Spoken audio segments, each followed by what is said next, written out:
Looking at our world from a theological perspective. This is the Theology Central Podcast, making theology central. Good afternoon, everyone. It is Monday, March the 28th, 2022. It is currently 4 p.m. Central Time, and I'm coming to you live from Abilene, Texas. Well, it was the slap heard around the world.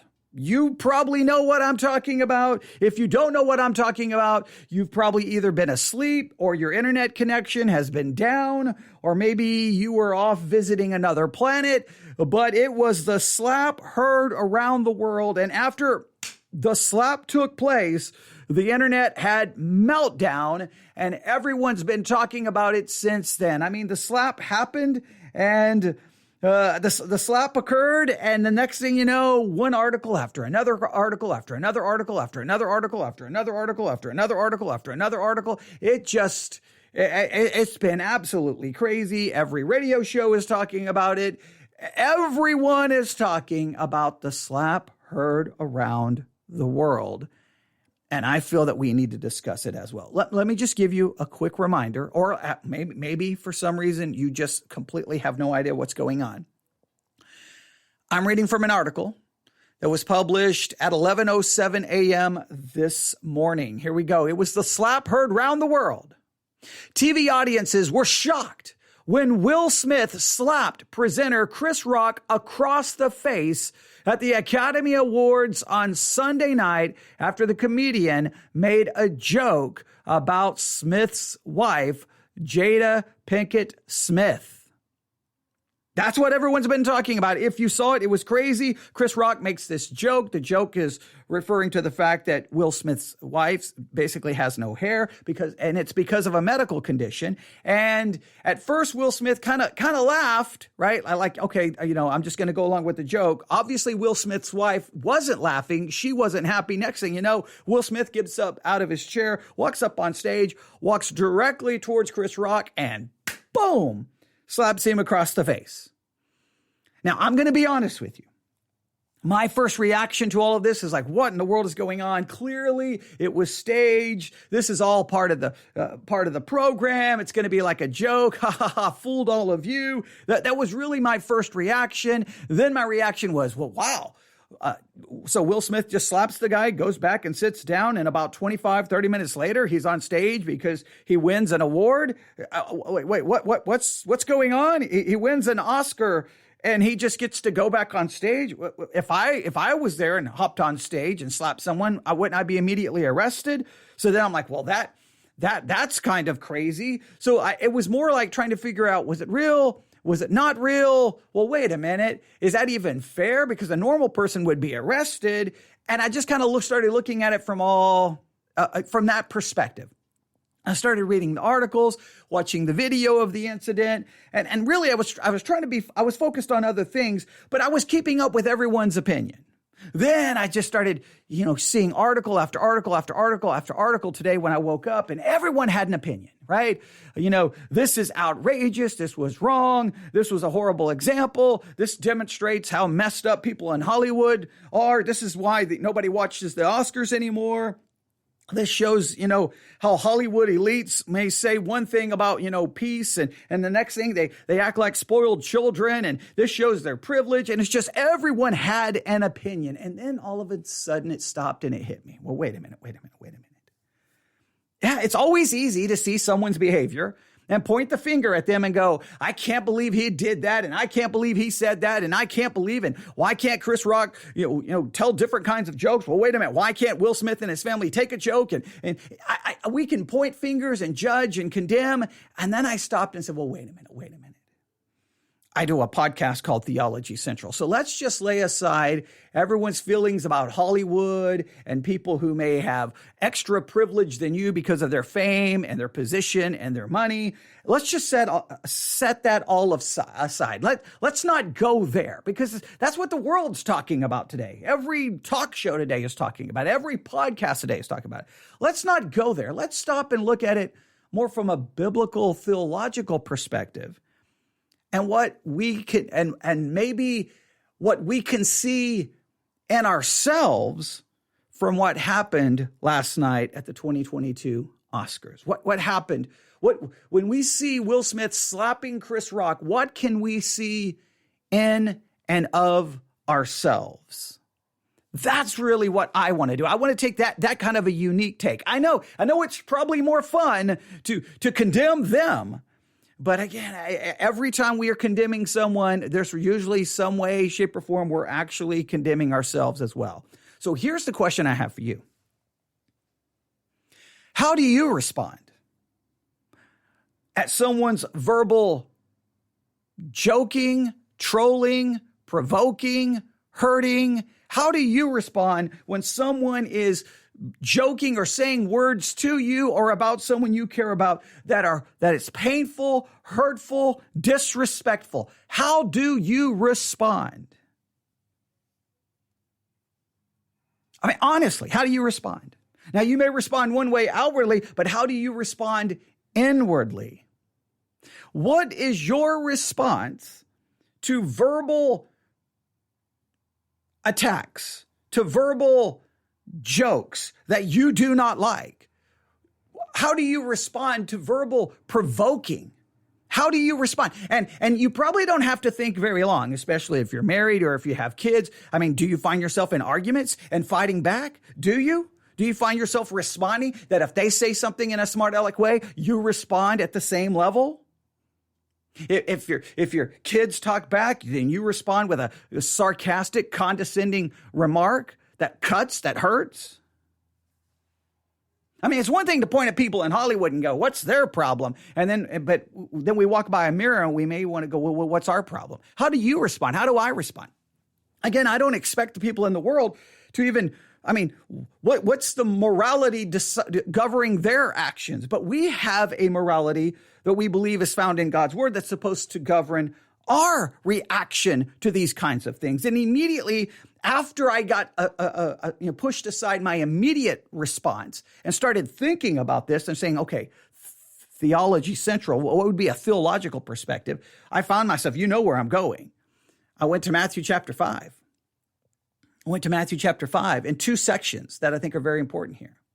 Matthew chapter 5, the Sermon on the Mount. Now, I think in the Sermon on the Mount, Jesus is presenting a standard of righteousness and morality that condemns all of us, and that the only one who's ever kept the Sermon on the Mount is Jesus Christ. And in Christ, I keep the Sermon on the Mount and obey the Sermon on the Mount in my position, but not in my practice. And my practice, it constantly condemns me, but it is a morality we should attempt to strive for and always pushing towards this kind of action. All right. So here we go. Matthew chapter 5. You know this. All right.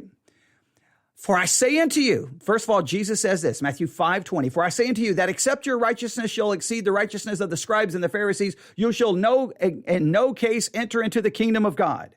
You need a righteousness that goes beyond the scribes and the Pharisees. You need a righteousness that is perfect to enter into heaven. And some people think, well, that means you've got to keep the Sermon on the Mount. No, the Sermon on the Mount is going to show you do not have that righteousness in and of yourself. So therefore you are condemned. But Christ will give you the righteousness that keeps the Sermon on the Mount, because not only did he preach it, he obeyed it. All right. Let's continue. Verse 21. You have heard that it was said by them of old time, thou shalt not kill, and whosoever shall kill shall be in danger of the judgment. Now, we all know that. Don't kill anyone. And we can all say, okay, I've never killed anyone. But Jesus doesn't leave it at just a verbal, just at a physical killing. Look what he does with this. Matthew 5, verse 22. But I say unto you that whosoever is angry with his brother without a cause shall be in danger of the judgment. And whoever shall say to his brother, Raca, shall be in danger of the council. And whoever shall say, thou fool, shall be in danger of hell fire. See, it goes beyond just not killing someone. It's your words. It's your attitude. It's all of that also is looked at from a biblical perspective. Do you ever consider that in a roundabout way, you have killed people either verbally or with your feelings, emotions, and attitudes?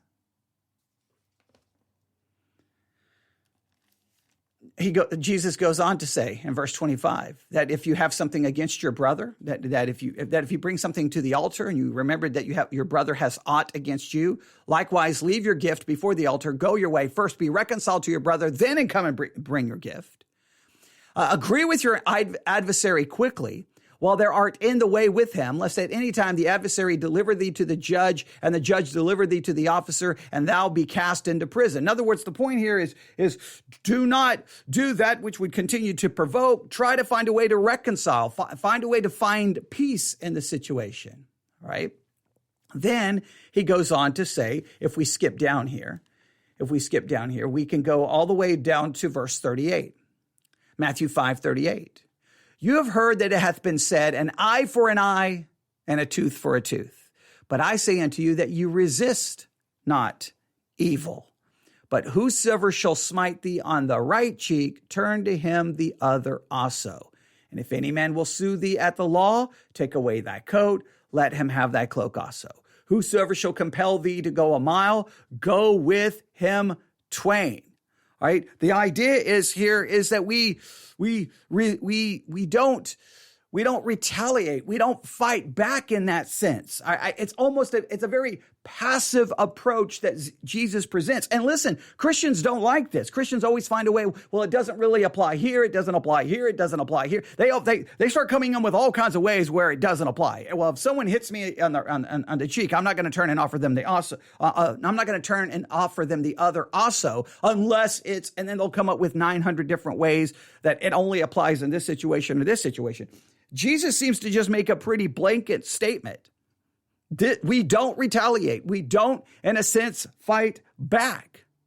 Now, this is true when someone says to us something that is offensive, something that hurts us, we don't retaliate. This also seems to go to the idea that if you're the one getting smacked in the face, even if it's for no reason, that we don't turn around and retaliate and fight back.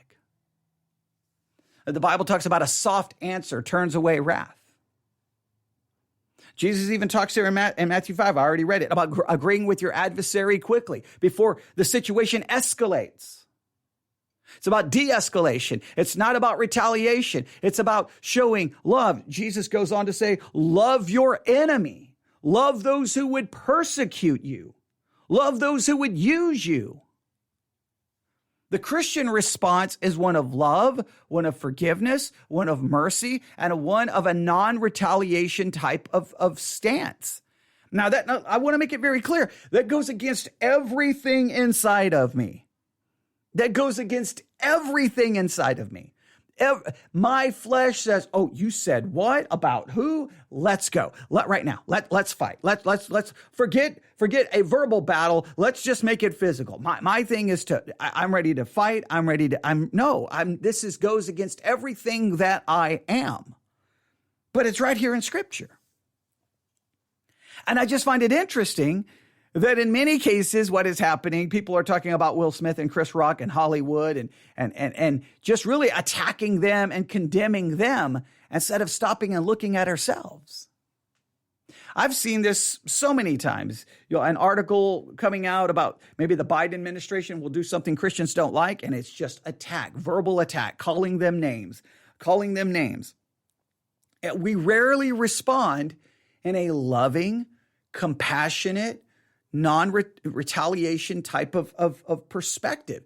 It's always, oh, you're going to say something as a smart aleck? I'll say something. Just look at Christians fight one another on social media. It's like someone says something rude, they say something rude. They say something rude, they say something rude. They say something rude, they say something rude. It's attack. None of that is biblical. We've become so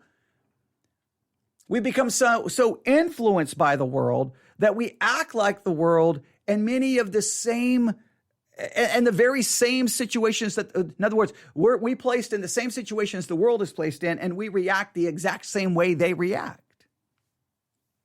So I want you to just think about this today. Right? I just wanted to turn on the microphone just to at least throw out a different perspective, because I'm hearing everyone else have their opinion, and everyone's got an opinion on, again, Will Smith, Hollywood, and everything else, the Oscars, everything else. But I wanted to look at ourselves. I mean, just think about, I mean, you've probably been in lots of, you've probably used lots of words over the last probably 7 days. Some of those words may have been with your kids, with your spouse, with a parent, with who knows, a relative.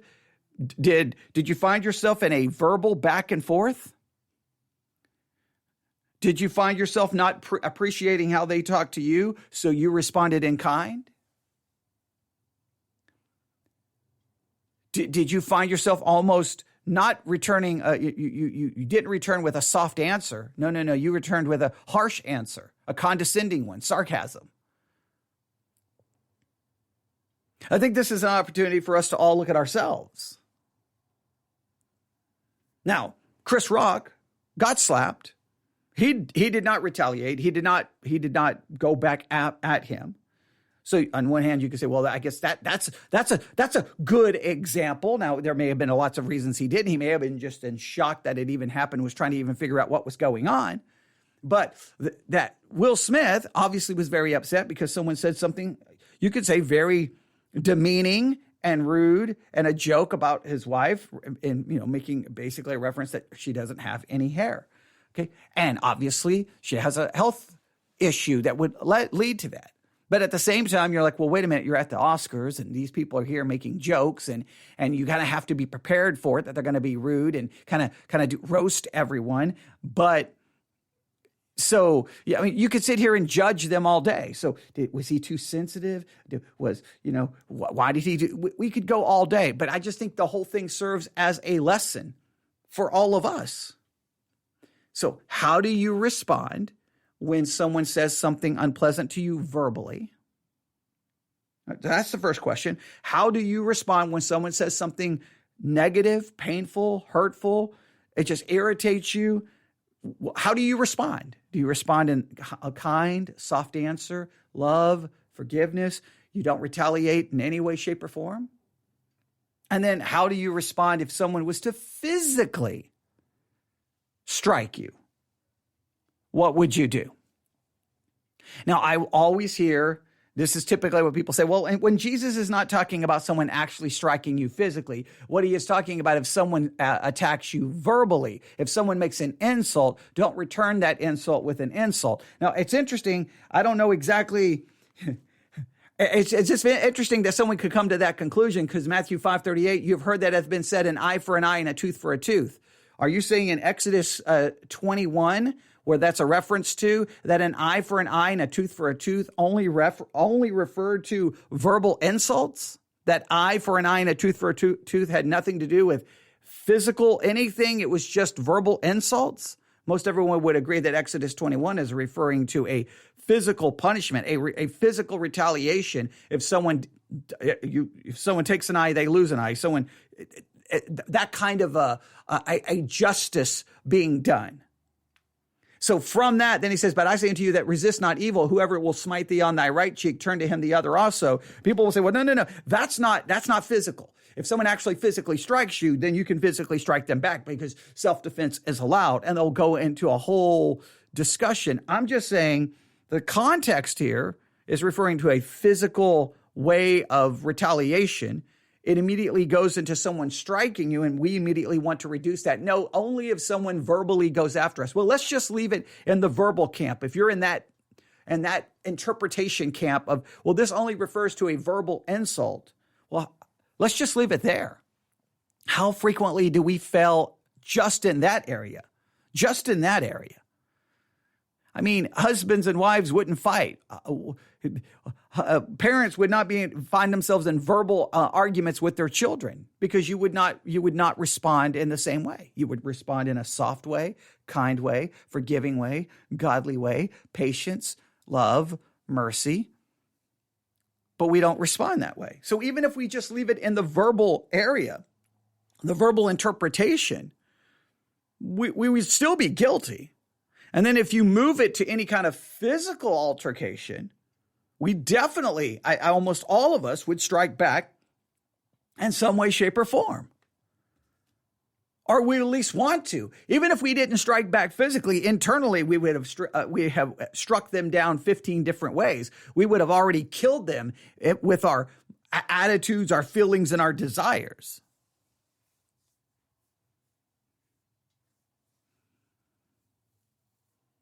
I just think that this is a situation where we can stop and look at ourselves. I think it's a situation where we can stop and look at ourselves. Now, everyone's going to be pointing the finger at them, but just take some time to just ask yourself, how well would you handle a similar situation? And I'm not saying a similar situation, not one that we're sitting in an awards banquet in Hollywood. Right? You're not sitting at the Oscars. I'm just saying in your normal everyday life where you find yourself with some kind of issue with someone, right? Someone can speak to you rude in the drive-thru, and how do you respond? Someone can speak to you rude at a convenience store. How do you respond? Constantly people back and forth, go back and forth, and these I'll call them verbal slaps, boom, back and forth, even before we get to the physical. James, the book of James, talks a lot about controlling the tongue. And we have a hard time doing that. I just think this is an opportunity for, once again, for us to examine ourselves and realize where we fall short before we start pointing out everyone else's shortcomings and everyone else's failures. You can tell me what you think. You can email me, newsif@yahoo.com, newsif@yahoo.com. I just wanted to throw this out there. I see there are a couple of comments. Someone liked the title. Okay, and someone was wondering if I was going to talk about this. Well, it wasn't my desire. Like I'm going to wake up today and I want to talk about the slap heard around the world. But it's just the more I kept reading, I kept thinking everyone's really taking the same approach and just condemning Hollywood and the liberal elites and these rich people who can do whatever they want and they get away with it and what kind of horrible example they are this one article here that the incident is troubling and it reflects poorly on them. And it's about everyone's referring to them. And I'm like, well, maybe we should look at us. And there's more I could say. But I just at least want you to just stop and think differently. I guess another question, I'll just throw it out there. Why is it that we're so sensitive to a verbal, like, why do we always feel like it's almost just in our nature. We immediately, it's almost like a reflex, right? If you go to the doctor and they take the little hammer to check your reflexes and it hit your knee, boom, your leg goes up, right? Your legs go. It's just, as soon as someone says something we don't like, boom, it's like our leg comes up and kicks them. Boom. It's a reflex. Boom. It's a reflex. Boom. Reflex. Oh, you said what to me? Well, boom, boom, boom. I'll come right back. Now, Will Smith didn't come back verbally. He came back physically. Yes. But I'm just trying to use it as an illustration. What is it about any words we don't like? Well, someone says because we're broken. Yeah, definitely we're broken. It's because of our depravity. But I think I'm trying to go beyond that. There's no question that is 100% true. Someone in chat said because we're broken. I think that it's something about our ego. It goes to our pride. It just immediately, like, we just feel like no one should ever say anything contrary to my feelings, my emotions, my thinking. And as soon as it happens, we take it so it's like a personal affront to like we deserve something so much better. It comes to our pride and our ego. And I just from a biblical perspective, because we're supposed to be constantly striving to die to self, deny self, and not follow self. If we're literally in that state of self-denial and dying to self, then I don't know if these words should have the same. If they should make us react in the same way. I think that, like, as we're growing spiritually, I think the more we grow spiritually, we should be slower in how we respond to words that attack us or hurt us. I'm not saying that we still won't respond in a wrong way, but it should take more. It should take us longer. In other words, we should be growing in a way that, you know what? Okay, all right. I'm not going to respond to that. I'm not going to say anything negative. I'm not going to respond in kind. That we should grow in our ability to handle it because we're dying to self. We're denying self. If I deny myself, one of the ways I would deny myself is, being slow to anger. That's a good way. We'd be slow to anger, right? Because who am I? If it's a personal affront against me, who am I? I've died to self.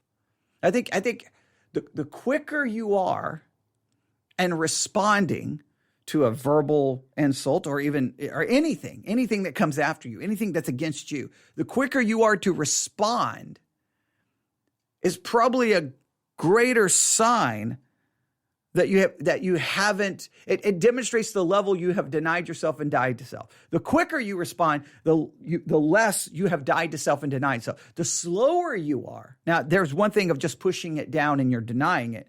But I'm saying if you can just get to a point where it really just kind of just rolls off your back, it just kind of like, all right, one out in one ear, right out the other. Okay, whatever. Okay. And I'm constantly challenged with that. When I get an email where people will attack me or say some pretty messed up things, I'm like, okay, do I go in here and fight? And sometimes I want to go in and fight. Or someone emails me, wants to start arguing with me about doctrine and theology. Sometimes you just have to go, you know what? I'm not going to argue anymore. This is not going anywhere. I'm not going to take it personal. I'm just going to go ahead and I don't need the last word. Do you need the last word? Do you? I know. Sometimes when you get in an argument with someone, you feel like you have to have the last word. Sometimes when you get into theological disputes, theological arguments with someone, you can tell when they feel like they have to have the last word. And sometimes you just have to just stop and just say, you know what? I'm not going to say another word. I'm not going to say another word. I'm not going to just, you have the last word. It's perfectly okay. It's perfectly okay. You may walk away feeling like they're the victor, and you may think that they did not win, but who cares if they think they won? Who cares? Because it's not about me. Now, I will just go ahead and say this. Some will say, well, Will Smith was taking up for his wife. And many would say, well, that's a noble thing that he did. Well, from a biblical perspective, is that the way you should take up for your wife? It's one thing afterwards to go to Chris Rock and go, hey, that was pretty much uncalled for, and that was messed up. Like you could have done it that way. But see, again, that's putting the emphasis on him. But I'm putting the emphasis on him to make it come back to me. What would I have done in a similar situation? I can't say that I would have handled it any different. Just like last night at church, we were talking about Peter and Judas. I can't say that I would handle it any better than they did. I can't say, because I am broken, as someone said very well in the comments. But I don't know. You can give me your take on the whole story. I just ask that whatever your take is, please consider it from a more biblical, theological perspective. And I think Matthew 5 just is perfect. What Jesus says on the Sermon on the Mount is so perfect to this entire story. And it just makes it ring it hits me close to home, knowing that, slapping someone. May not do it physically, but I sure can do it verbally. I can just start being condescending, ripping people into shreds, sarcasm, just, it can be bad. It can be bad. I can just verbally start tearing people into shreds if I don't hold myself back. It's just don't. Even when I'm getting into an argument or a theological argument, I have to be careful, because it's just kind of a condescending, dismissive, sarcastic approach. It's just like my second nature. Just almost like you're dumb. You don't know what you're talking about, and just can be condescending and a jerk. And I have to catch myself from doing that.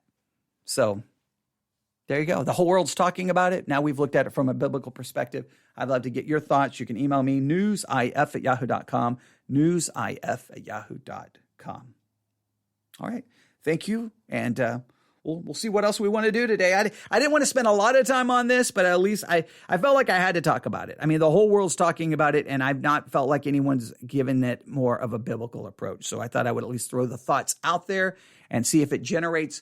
Maybe it'll generate conversation that will go in a different direction from the way all the other conversations are going. And if I accomplish that, then I've accomplished something this afternoon. All right. Thanks for listening. God bless.